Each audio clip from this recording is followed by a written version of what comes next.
नमस्कार दोस्तों, स्वागत है आपका सागा इनसाइड वर्ल्ड अफेयर्स पर। आज हम आपको बताएंगे दुनिया के सबसे विवादित और खतरनाक आतंकवादी ओसामा बिन लादेन की कहानी। यह कहानी है एक अमीर परिवार के बच्चे से लेकर दुनिया का सबसे खोजा गया आतंकवादी बनने तक की। ओसामा बिन लादेन का जन्म 10 मार्च 1957 को सऊदी अरब के रियाद में हुआ। उनका परिवार बहुत अमीर और शक्तिशाली था। पिता मोहम्मद बिन अवद बिन लादेन एक प्रसिद्ध बिल्डर और व्यवसायी थे। ओसामा के बचपन में ऐश ओ आराम बहुत था, लेकिन ओसामा को सिर्फ दौलत में रुचि नहीं थी। वह धार्मिक गतिविधियों और इस्लामी विचारों में गहरी रुचि लेने लगे। वह पढ़ाई में औसत थे, लेकिन किताबों और धार्मिक प्रवचन में काफी समय बिताते। ओसामा का परिवार बहुत बड़ा था। उसे 50 से भी ज्यादा भाई बहन थे। पिता के प्रभाव और परिवार की दौलत ने ओसामा को एक अलग दुनिया दिखाई, लेकिन उसके अंदर धार्मिक कट्टरता की बीज भी लग गए। ओसामा ने सऊदी अरब में इंजीनियरिंग की पढ़ाई शुरू की, लेकिन वह राजनीति और दुनिया के मुसलमानों के संघर्ष के बारे में बहुत सोचते। उसके जीवन का बड़ा मोड़ तब आया जब उसने देखा कि पश्चिमी देश मुसलमानों के खिलाफ कई बार हस्तक्षेप कर रहे हैं। 1980 के दशक में अफगानिस्तान पर सोवियत हमला हुआ। ओसामा ने इसे मुसलमानों के लिए खतरा माना।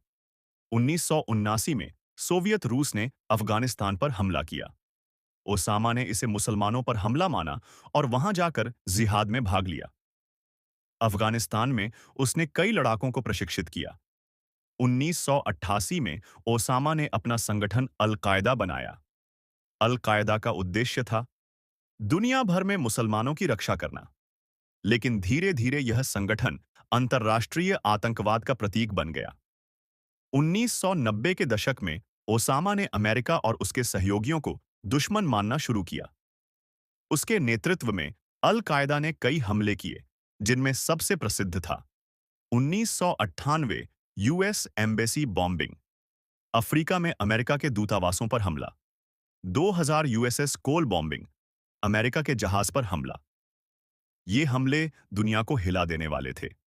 ओसामा ने खुद को दुनिया भर में मुसलमानों का रक्षक मान लिया, जबकि अमेरिका और उसके सहयोगी उसे खतरनाक आतंकवादी मानने लगे। 11 सितंबर 2001 को ओसामा बिन लादेन और अल-कायदा ने दुनिया को चौंका दिया। वर्ल्ड ट्रेड सेंटर और पेंटागन पर हमला हुआ। इस हमले में हजारों लोग मारे गए।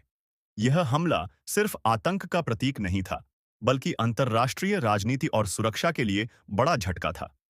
9 नवंबर के बाद अमेरिका ने ओसामा को पकड़ने या मारने के लिए विशेष अभियान शुरू किया। ओसामा ने कई सालों तक पाकिस्तान और अफगानिस्तान के जंगलों में छुपकर जीवन बिताया। उसने अपने लिए छोटे-छोटे सुरक्षित घर बनवाए और बेहद गुप्त तरीके से अल-कायदा का संचालन किया। लेकिन अमेरिका ने अपने खुफिया तंत्र और विशेष सैनिकों के माध्यम से ओसामा को खोजने की पूरी कोशिश की। वह दुनिया का सबसे खोजा गया आतंकवादी बन गया।